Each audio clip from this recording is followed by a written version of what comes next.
I got so much motherfucking design on right now. Break it down, bring it back, make it clap. I got 3 old thoughts, new block, where that thing. Bitches on my line, and you know. Assalamualaikum warahmatullahi wabarakatuh. Perkenalkan, nama saya Nur Hayati Dunggio dengan NIM 131423013. Di video kali ini saya akan menanggapi tentang film Dirty Pot.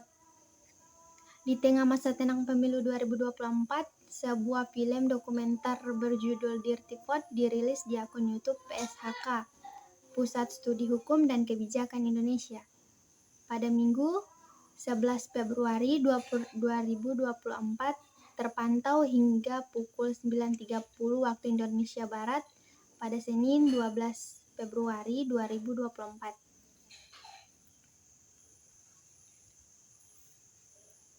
Film dokumenter berdurasi 1 jam 57 menit ini cukup membuat heboh karena isinya yang mengungkap sistem kecurangan yang berpotensi terjadi di pemilu 2024. Ada 3 pakar hukum tata negara yang mengisi film ini. Mereka adalah Zainal Arifin Mochtar, Bivitri Susanti, dan Ferry Amri. Dan ini dia cuplikan film Dirty Pot.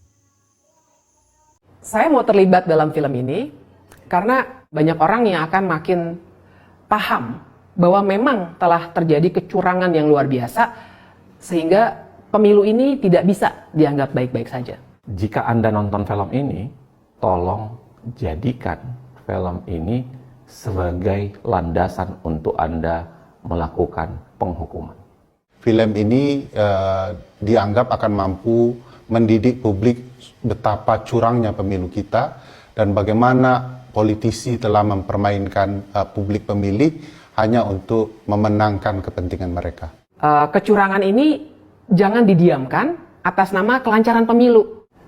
Film ini adalah monumen.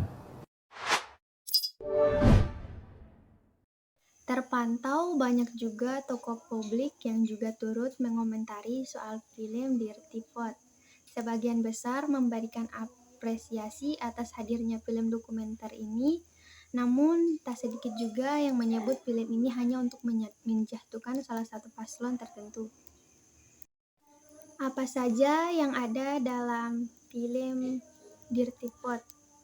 Dalam durasi 1 jam 57 menit, 3 pakar hukum tata negara menyampaikan dengan gamblang berbagai hal terkait desain kecurangan yang ditemukan di pemilu 2024. Mulai dari ucapan Presiden Jokowi yang berbeda-beda terkait dengan masuknya anak-anaknya ke dunia politik, ketidaknetralan para pejabat politik, wewenang dan potensi kecurangan kepala desa, anggaran dan penyaluran bansos, penggunaan fasilitas publik, hingga bagaimana pelanggaran etik di lembaga-lembaga negara.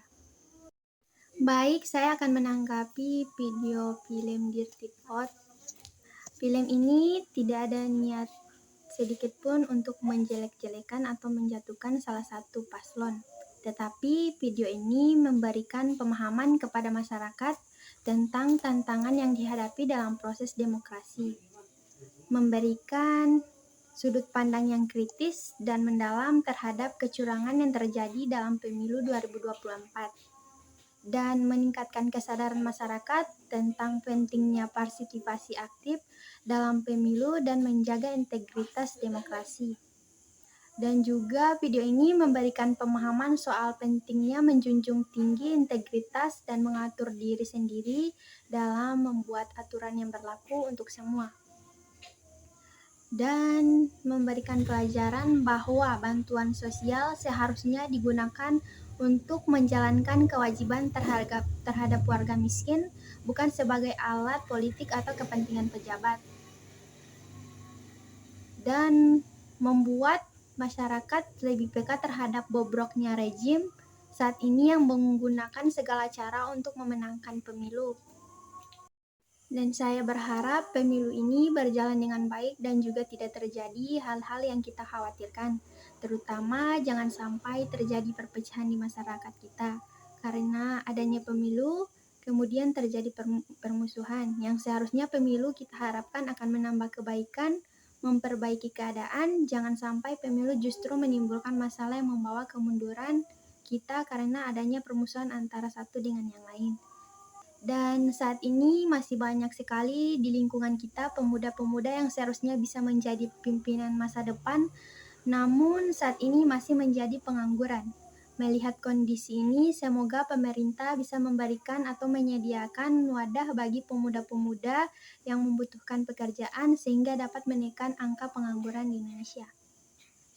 Saya berharap agar pemilu dan Pilpres 2024 dapat berjalan dengan lancar dan siapapun yang akan terpilih nantinya dapat mengemban amanah dengan baik, menjadikan Indonesia lebih maju dan menjadi wakil rakyat yang dapat menjadi panutan serta dapat mengayomi masyarakat dengan baik.